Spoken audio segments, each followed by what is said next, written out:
নমস্কার, কেমন আছে সবাই? নতুন একটি কুকিং ব্লগে তোমাদের সবাইকে স্বাগত।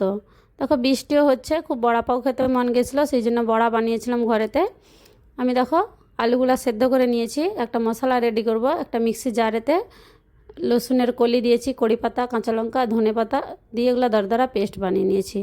গ্যাসের উপরে একটা কড়াই চড়িয়েছি, তেল দিয়েছি, তাই কালো সরষা আর সাবুত ধনাকে একটু কুটে দিয়েছি, কড়ি পাতা 4-5টা, আর মশলাটা যে বানিয়েছিলাম সেই পেস্টটা এর সাথে আমি কিছুক্ষণ তেলে ভুনে নেবো, যাতে রসুনের একটু কাঁচা ভাবটা চলে যায়। দিয়ে তারপরে এতে আমি 1/4 চামচ আমি হলদি গুঁড়া অ্যাড করেছি। হলদি গুঁড়োটা দিয়ে আরও কিছুক্ষণ এটাকে নেড়ে নেবো। নাড়ার পরে দেখো আলুটা আমি ম্যাশ করে রেখেছিলাম, আলুটা মশলার সাথে দিয়ে কিছুক্ষণ নেড়ে এটা একটা থালিয়ে ট্রান্সফার করে নিয়েছি। আলুগুলো একটু সাবুত সাবুত হয়েই থাকে, বড়া পাওয়ার হচ্ছে বড়ার আলুগুলো একটু গোটা গোটা থাকে, খুব একদম ম্যাশি হয় না। তারপরে দেখো এদিকে বেসনটাও আমি রেডি করেছি। আমি হাফ বাটিকে উপর একটু বেসন নিয়েছি, তার সাথে স্বাদ অনুসার নুন আর একটু হলদি গুঁড়া দিয়ে এটাকে আমি ব্যাটারটাকে রেডি করে নেব। আলুতে আমি নুন দিয়েছিলাম, সেই জায়গাটা আমার স্কিপ হয়ে গেছে, সরি। হ্যাঁ, তো দেখো আমি দুবার ধরে জল অ্যাড করছি, একবারে ঢালবো না, ব্যাটারটা পাতলা হয়ে যাবে। ঘরে বানিয়েছিলাম, ঘরালুভাবে বানিয়েছি, দোকানে যেমন বানায় তত সুন্দর গেট আপটা হয়নি, কিন্তু স্বাদটা খুব সুন্দর লেগেছিলো, খেতে ভালোই লেগেছিলো।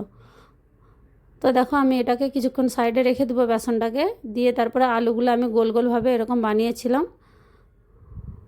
এই বড়া পায়ের বড়ার আলুটা চ্যাপটা শেপে বানায়, আমি এরকম গোল শেপে বানিয়ে এগুলো সব রেডি করে নিয়েছি। বেসনটায় দেখো আমি 1/4 চামচ আমি বেকিং সোডা অ্যাড করছি। সোডাটা দিয়ে কিছুক্ষণ এটাকে আর একটু ফেটিয়ে নেবো। ব্যাস, এবারে গ্যাসের উপরে আমি কড়াই চড়িয়েছি, তেলটা গরম হয়ে যেতে গ্যাসটাকে কমিয়েছি, মিডিয়াম ফ্লেমে বড়াগুলোকে একটা একটা করে আমি ফ্রাই করে নেবো। খুব হাই ফ্লেমে রাখবো না, আর সাবধানে সে বড়াগুলো দিতে হবে, নাহলে হাতে গরম লেগে যাওয়ার ভয় থাকে। এরকম করে সবগুলোকে দিয়ে আমি ফ্রাই করে নিয়েছি, খুব সুন্দর লেগেছিলো খেতে। তোমরা একবার ট্রাই করে দেখতে পারো, এই বর্ষার মজা উঠাতে পারো। আমরা বৃষ্টি হচ্ছিলো বলে বানিয়েছিলাম, খুব বড়া পাও খেতে মন গেছিলো। দেখো আমি লাল চাটনিটা বানাইনি, আমার ভালো লাগেনি কাঁচা রসুনের গন্ধ ছাড়া। আমি পেঁয়াজ কেটে এটা কর্নফ্লেক্স দিয়ে খাই, কর্নফ্লেক্সটা আমার কাছে ছিল নিয়ে আমি কাঁচা লঙ্কা আর পেঁয়াজ দিয়ে খেয়েছিলাম, খুব সুন্দর লেগেছিলো খেতে।